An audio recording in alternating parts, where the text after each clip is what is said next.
নেশামুক্ত ত্রিপুরা করার জন্য আমাদের এই ত্রিপুরা আয়োজনে আজকে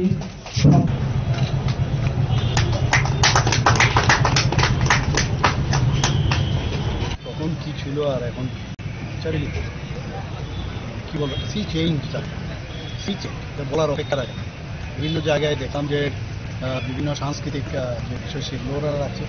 এখানে শুধু দুর্গাপূজা শুরু হয় না, দুর্গাপূজার সাথে সাথে আমাদের স্থানীয় যেসব শিল্পীরা আছে তাদের মধ্যেও কিন্তু দেখা যায় তাদেরও স্ট্যান্ডার্ডাইজেশন এবং তাদেরও ডেভেলপমেন্ট হচ্ছে।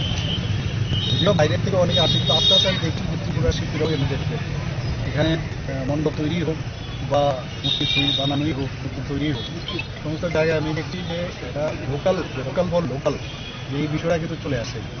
সেটা খুব ভালো দিক। আর সাংস্কৃতিক দুনিয়ায় দেখি এই উপলক্ষে ছেলেমেয়েরাও গান বাজনা করছে, এইসব জায়গায় সেভাবে গান বাজনা তাদের প্লে করা সেই সুযোগটা কিন্তু সকাল থেকে বিভিন্ন প্রোগ্রাম ছিল, সরকারি প্রোগ্রামও ছিল। তাছাড়া আজকে 4টে থেকে 4:30 থেকে শুরু হয়েছে, রাত্রে অনেক জায়গায় যেতে হবে, রাত্র 2 হবে মনে হয়। তো আজকে পঞ্চমী, আমরা সবাই বসে থাকি কবে দিনটা আসবে। তো আমরা এই দুর্গাপূজা উপলক্ষে আজকে দুটা বিয়ে নিচ্ছি, এখানেও ইনোগ্রেশন করলাম।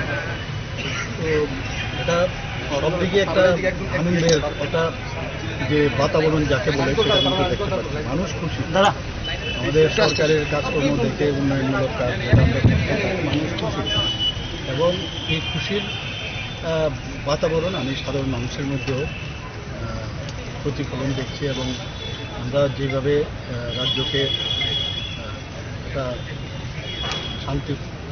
শান্তিপ্রিয় রাখার জন্য আমরা যা চেষ্টা করছি এটা দেখতে পাচ্ছি। মানুষ চায় যেখানে পিস এবং ট্রাঙ্কুইলিটি থাকে, সেটা কিন্তু চাই।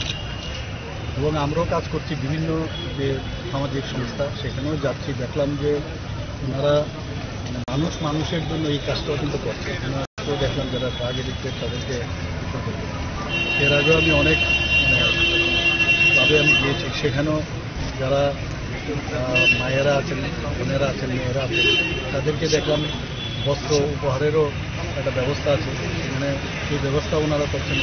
কিছু কিছু জায়গায় দেখছি ব্লাড ডোনেশনের ব্যবস্থা করছে।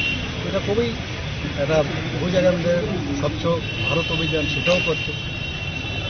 সামাজিকভাবে যে একটা সামাজিক সংস্থার যে দায়িত্ব নেওয়া উচিত সেগুলো কিন্তু করছে।